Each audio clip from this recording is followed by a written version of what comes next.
Tessa, and thank you for coming today and for allowing this to be in webcast. I've been through the technical documents, and I want to intersperse my questions with a few facts I've had from the technical documents. I would say I accept the need for change, but I think it's just important and fair to each constituent part of the Hywel Dda area that each county is thought of. Now, all three of your proposals at present are based on a new hospital. And I see, Mr Clare, that you're already quoted in the paper to give hints that that new hospital will be closer to the east than the west, which clearly is not good news for the people of Pembrokeshire. I'm sceptical of the delivery of such a new hospital. The Cabinet Secretary has given no indication that there's money available for it.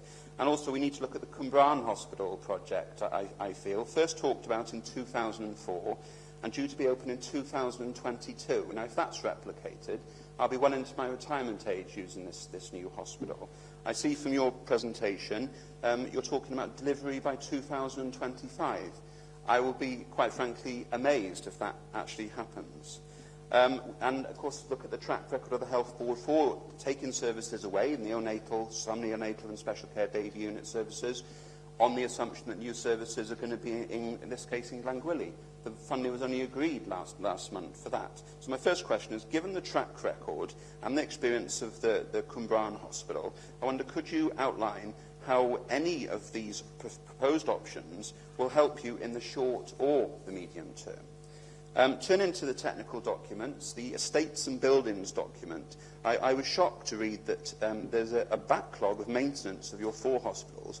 £61 million. I think the Health Board needs to have a look how that got to that amount. Withybush is 11 million, which is dwarfed by Glangwili backlog of 22 million. And of course, I was also very surprised to see Glangwili has got no adequate gas supply. So it also mentions car parking, which clearly, to anyone who uses any of the hospitals, is a big issue. Another interesting fact I saw was what's called the hard and soft estates facilities costs, which include maintenance, utilities, waste, business rates, cleaning, laundry and portering costs. Now, the Prince Philip, Glangwili and Bronglais range from £179 per square metre, I should say £168 per square metre to £179 per square metre. Withybush is significantly lower, £136 per square metre. So my second question is, surely it's better to invest in a hospital with less cost per square metre of costs, and that has got in your report the actual room to expand. So, you know, in summary, I would say that Withybush Hospital serves a large population, some on the coastal fringe, as you have mentioned, with massively increased population in the summer, ferry ports and industry. Your own report acknowledges both the development potential at Withybush and that it is by far the current hospital with the lowest costs. Whilst I acknowledge changes needed, please don't disproportionately affect the people of Pembrokeshire. And my third question, given what I would say is a big question about the deliverability of a new hospital, is it not time to go back to the drawing board with your consultation? Okay. Thank you, Councillor Howlett. 3 questions there. Take each one in turn, Dr. Clare? Yeah, I'll try to. And there was a few sort of sub-questions in the middle, I think, probably. So I think perhaps the first point was about is this deliverable? When would it be deliverable?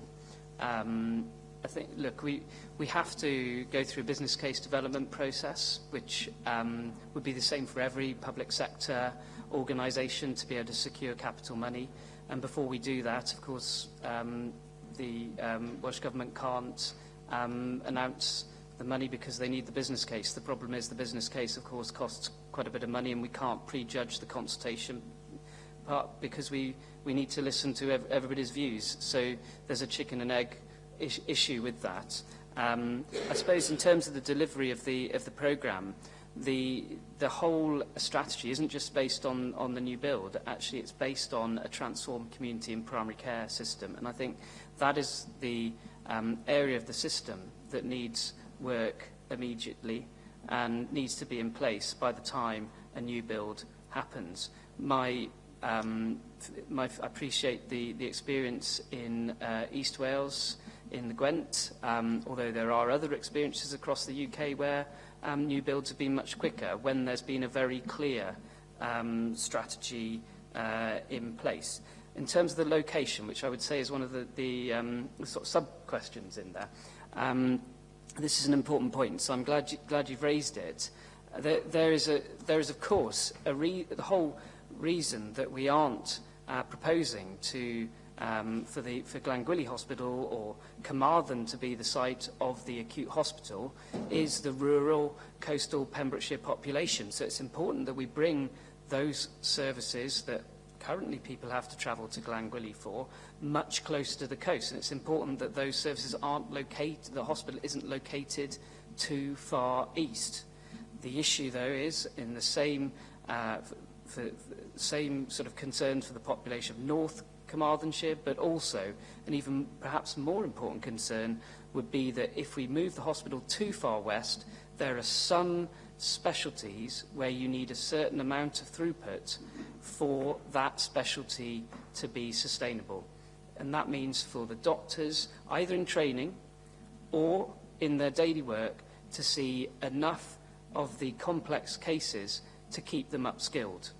And whilst we might celebrate the opening of a specialist centre a long way west, in our hearts we'd know that quite a number of those specialties would become unsustainable within the future years, a few years. And that would be, we'd do a big disservice for our population if that was to happen, because the worry would be that if the new site became unsustainable, then that would mean that not only would the coastal population have to travel to that hospital, actually they'd have to travel much further all the way to Morriston. So for us all, it's really important that the location of the hospital is at a place where there'll be enough activity for some really key specialties, such as obstetrics and paediatrics, so that the future deanery, the future regulators, the future colleges and doctors and nurses and health board wouldn't feel they had to shut services. On your other, on the other questions, look, the estate is an issue. That's part of the driver for change, as there are many, many drivers for change. Again, Glangwili, there are areas of Glangwili that we've said are extremely outdated and don't lend themselves to us being able to run the most modern services, and that's a key factor in this. But I've just said that if we move all of those services all the way to Withybush, there'd be a real concern that we wouldn't have enough activity to maintain those doctors, and we wouldn't attract the staff and the trainees in the future. So the last question was, should I go back to the drawing boards? And, I suppose, look, we haven't finished our consultation yet, and we need to hear everyone's views. Your views are really key because you represent the population. We really do need to listen to everyone.